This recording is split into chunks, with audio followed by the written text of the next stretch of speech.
These farmhouse DIYs are so easy to make, but they look like you picked them up at a local boutique store. Thank you all for stopping by Lavender and Lace. I'm Alicia. Welcome back to my viewers that come and see me each week. And hello if you are new here. Thank you for stopping by today. Please give this video a thumbs up if you enjoy this content, and I hope you will consider subscribing if you haven't done so already. And let's get started with today's projects.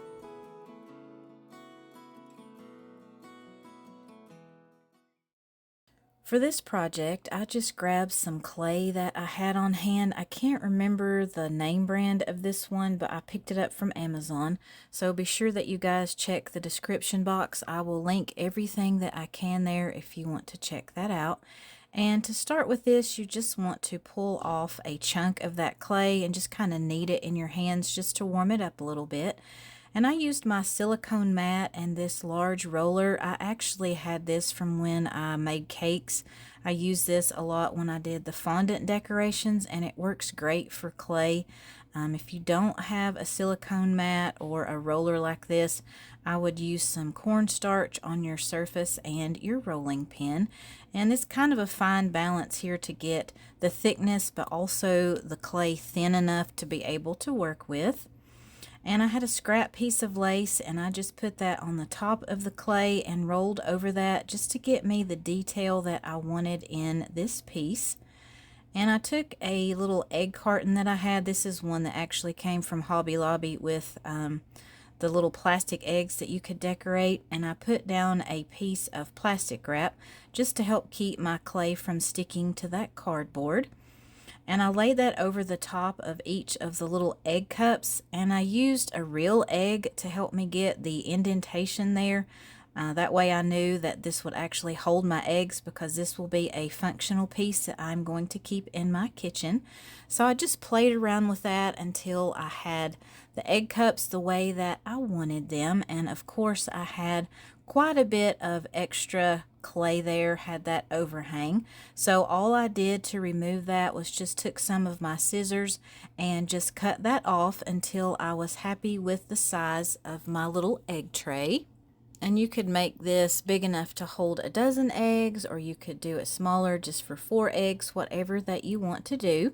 And once I had all of that extra clay cut off, I just went back around with my fingers, tried to smooth up those cut edges, trimmed off any extra that I wanted. I kind of wanted to round off the corners a little bit on my egg tray, but I wanted to have a little bit of kind of a lip or an edge on my egg tray, I guess you would say. And I let that dry overnight, and you might want to flip that over to let the bottom dry a little bit more once the top is dry. And then I grabbed this really pretty blue-gray color of acrylic paint, and this one came from Hobby Lobby, and I painted my entire egg tray. I did 2 coats on the top, and then I just did 1 coat on the bottom, since you won't be able to see that. This was a really fun project. I love working with clay. It kind of takes me back to my childhood, because I always like to play with Play-Doh and clay and things like that. And I'm actually going to make another one of these and give it to my mom for Mother's Day, because she has chickens and I think she would love this.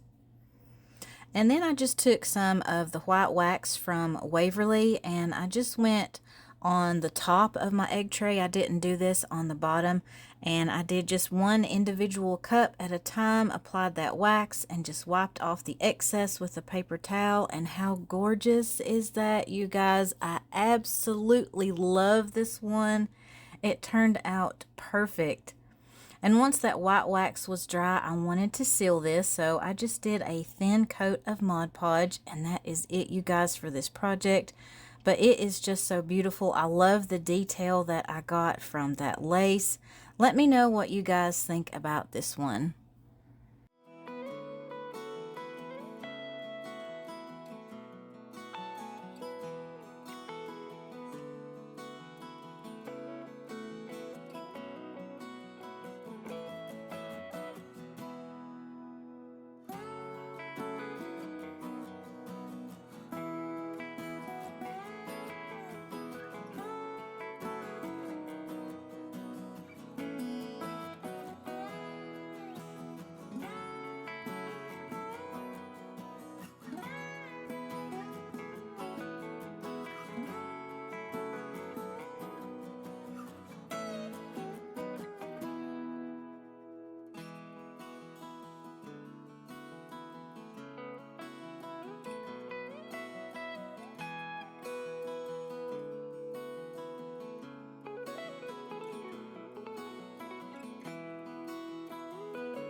found these really detailed glass bottles a couple of months ago at my local thrift store, and I picked up a couple of different shapes and sizes of these, and also a smaller dish to pair with the round vase.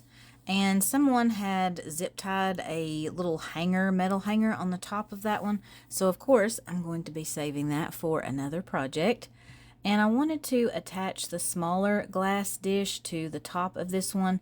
So to do that, I just used some E6000 and some hot glue. And I did let that set up probably a few hours. You just want to make sure that is secure before you start painting your pieces. And I grabbed out several different colors and shades of brown chalk paint that I had on hand. I wasn't sure exactly which ones that I wanted to start with. I did end up using the truffle paint, and I did full coverage on both pieces of my glass bottles. I just used a chalk paintbrush. If you guys haven't tried these for your chalk paint, they are amazing. It worked great on this glass bottle. A lot of times you'll get the streaks on there when you're painting glass with a paintbrush, but this one I didn't. I got full coverage.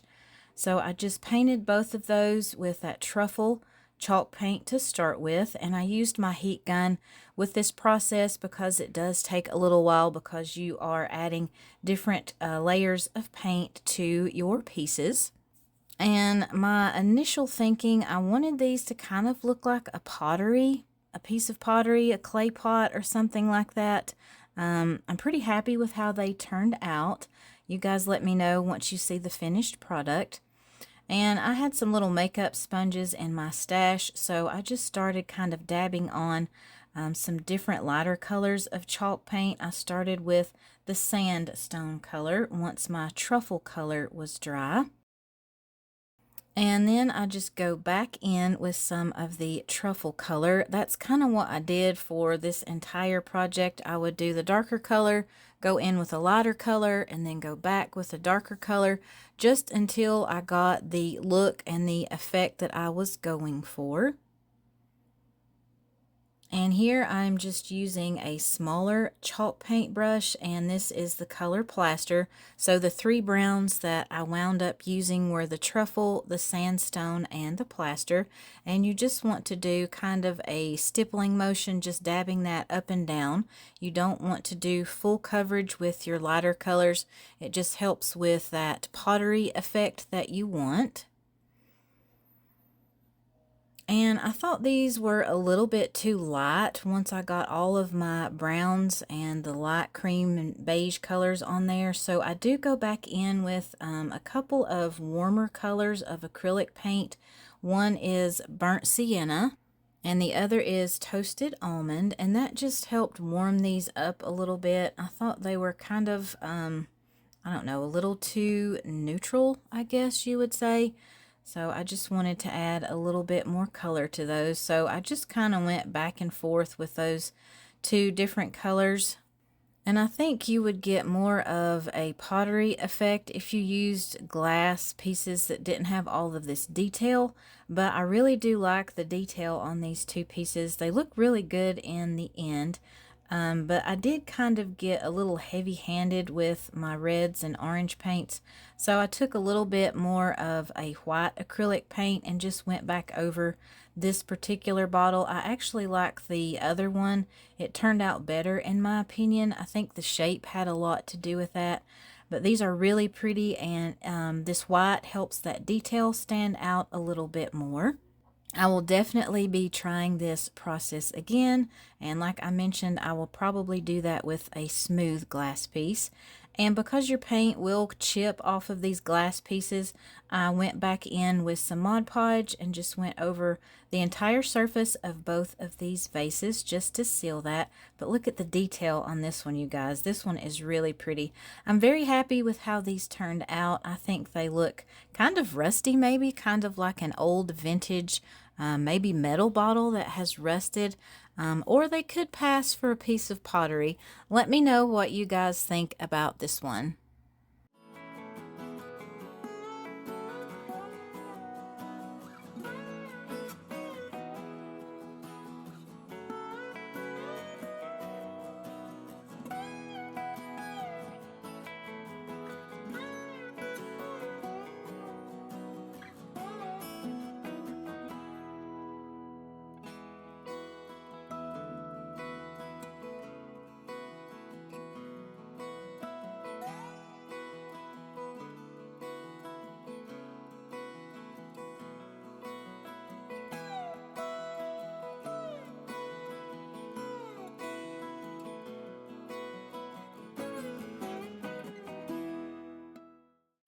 I love to repurpose things that I already have on hand, and that's exactly what I did for this project. I have some of these quilting hoops. These are the larger ones, so they would be for quilting and not embroidery.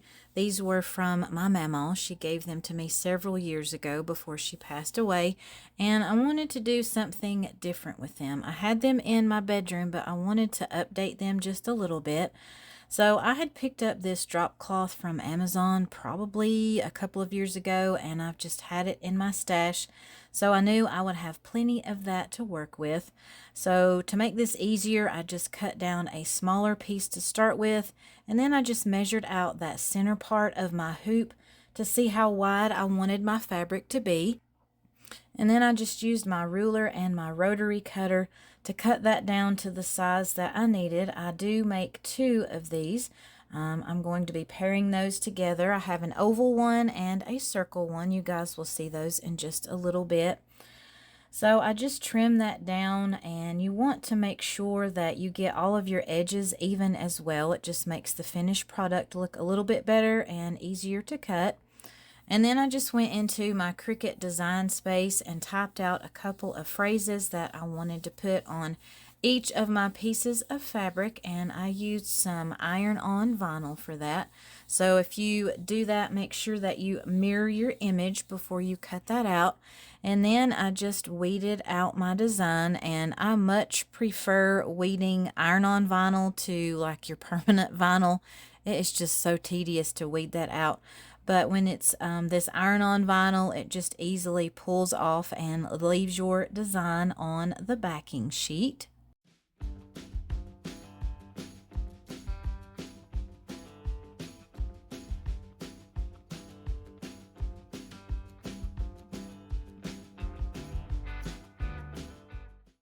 And be sure that you follow the manufacturer's instructions for whatever type of vinyl that you are using. Just preheat your press or your iron, if you are using that, to the correct temperature and the time settings.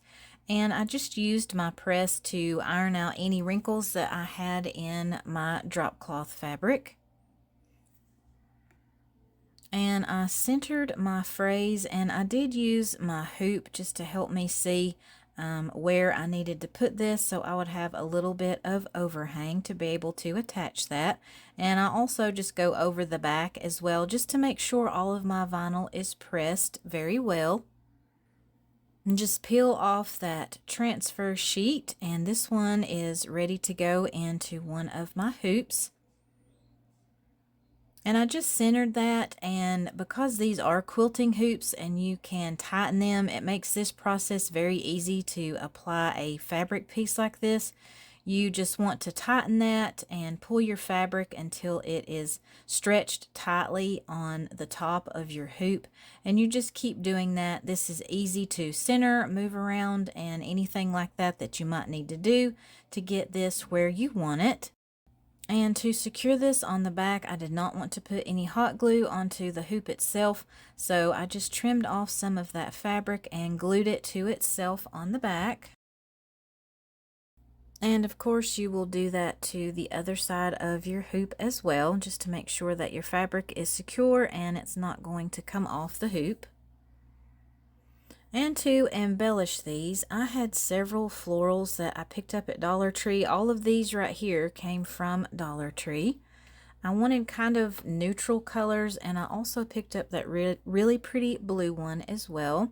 And these bunches came from Hobby Lobby and Walmart. I don't consider myself to be very good at working with florals. It's not really in my wheelhouse, but I wanted this to be personalized, custom to my decor in my bedroom. I have been redoing that, kind of a farmhouse makeover. If you guys would be interested in seeing that makeover, let me know in the comments and I would be happy to share that with you. But for my florals, I just took some smaller pieces of everything that I had on hand, kind of made just a swag shape. Just tuck those in. I didn't use anything at this point yet to attach everything together.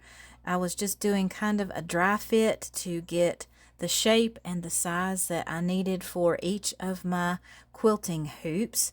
I just stuck different florals in here and there, kind of fluffed those out until I was happy with the look of my floral piece. And I just checked the size on my quilting hoop just to make sure that it was going to be the correct sizing for this particular piece. And just to attach all of these florals together, I used a piece of floral wire. These were a little bit thicker. I wish I would have had a smaller gauge. It would have been a little bit easier to work with. But I just looped that around my bundle of florals and twisted that to secure it. And then I put one bigger flower right in the center to kind of help hide where I had attached everything together with that floral wire. Just kind of fluffed everything out before I attached it to my hoop. And it was just easy to do that with that floral wire. I just put it around that frame and just twisted it on the back until it was secure. You guys can use additional pieces of floral wire if you need to in your arrangements like that.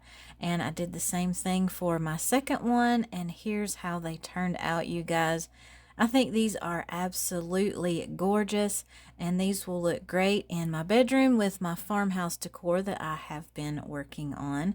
What do you guys think about this one?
For this project, you will need 2 of the little mini cutting boards. I found these at Hobby Lobby and all of their Easter decor and picked them up when everything was 40% off. And I also used one of the wooden crates from the Dollar Tree. And I just used some of the wood glue, super glue, and some hot glue as well, just to attach each of my cutting boards to either side of my wooden crate. So I am making a mini like garden toolbox, I guess you would call this one. This one turns out really cute, and I love the little carrot design on those cutting boards. And just to darken up my wooden crate in the center, I used my antique wax from Waverly. I did that on either side, in the inside of the box and the bottom as well. And I wish I would have gotten this a little bit darker in the end. I think I would have liked the finished product a little bit better. Or you guys could even paint this a different color if you wanted to. I just wanted a underlying color, and I will be doing a paint on top of this stain once I get it completely finished and dried. And I decided to go with the celery color chalk paint from Waverly, and I did a couple of coats over the entire project with this paint. And I wanted a beaded handle of some sort. I really wish I would have had a small spindle. That would have been perfect for this, but I didn't. So what I used was just a bamboo skewer and some of these beads that I had on hand. I just threaded those beads on there first to see how many I would need to make my handle. And I just used a pencil and marked where I would need to cut off the other side of my bamboo skewer. And I glued a couple of those end beads together to the ones in the center. I thought this would make it a little bit easier to paint. If you could glue all of the beads together, that would be a little bit better. It would just make them more stable when you were trying to paint them. And I just cut off that extra piece of skewer, and I glued in both of the ends of my handle with some hot glue. And then I did a couple of coats of that same colored chalk paint as well. And you guys can probably see how my beads are kind of still moving around on me. So if you can glue those together first before you paint, it just makes that a little bit easier.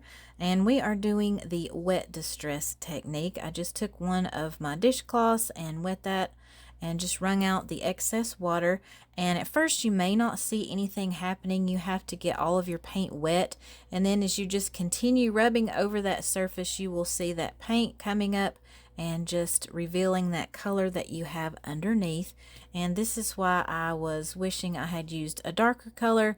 It would have been a more of a contrast there, but I think this still turned out really cute, and I love the colors of this. And those little terracotta pots that you can find at the Dollar Tree right now fit perfectly inside of this crate.